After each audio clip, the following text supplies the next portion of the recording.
There are almost as many different characteristics of vampires as there are vampire legends, but the main characteristic of vampires, is they drink human blood.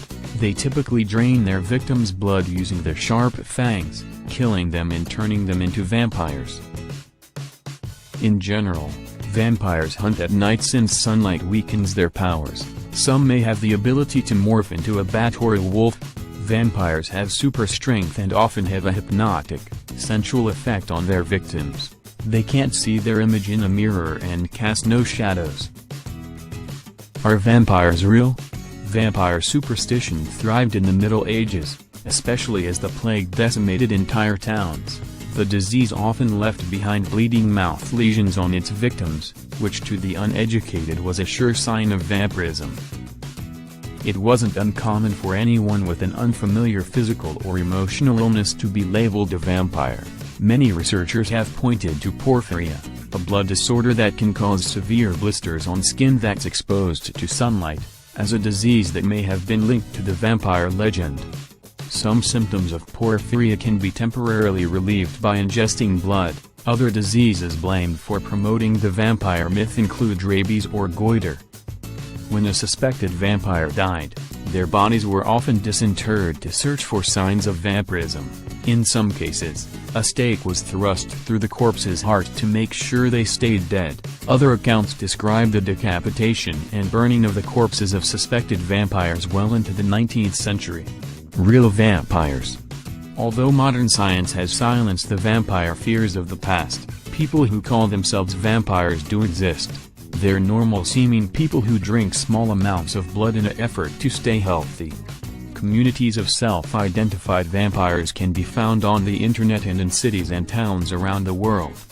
To avoid rekindling vampire superstitions, most modern vampires keep to themselves and typically conduct their feeding rituals, which include drinking the blood of willing donors, in private.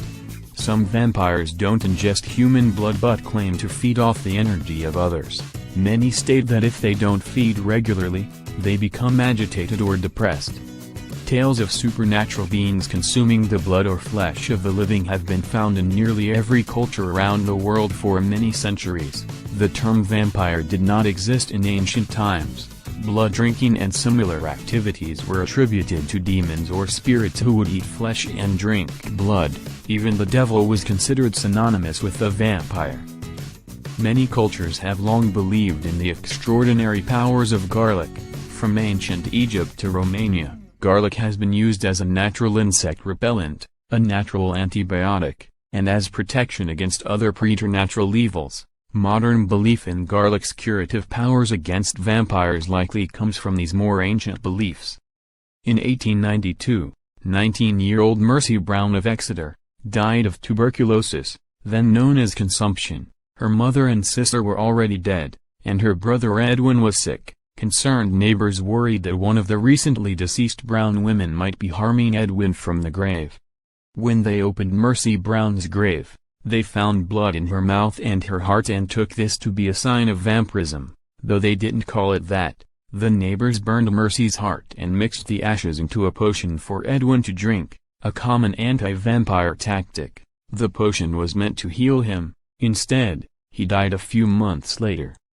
This wasn't an isolated incident. Folklorist and Food for the Dead author Michael Bell estimates that there are 60 known examples of anti-vampire rituals in 18th and 19th century New England, and several others elsewhere in the country. These rituals were most common in eastern Connecticut and western Rhode Island, says Brian Carroll, a history professor at Central Washington University who is writing a book on this subject.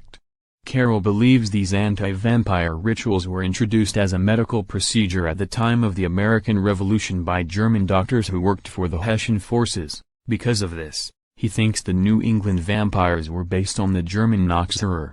Unlike blood-sucking Romanian vampires, New England's vampires stayed in their grave, harming the living through sympathetic magic from afar, he argues. Bell believes anti-vampire practices in New England came from many places and that the suspected New England vampires were actually more akin to Romanian vampires than the Noxerer. Like Romanians, New Englanders were looking for liquid blood in the vital organs. Not evidence of shroud chewing, he says. The anti-vampire remedy of cutting the heart out, burning it to ashes, and giving the ashes to the sick person or sick people was also practiced in Romania.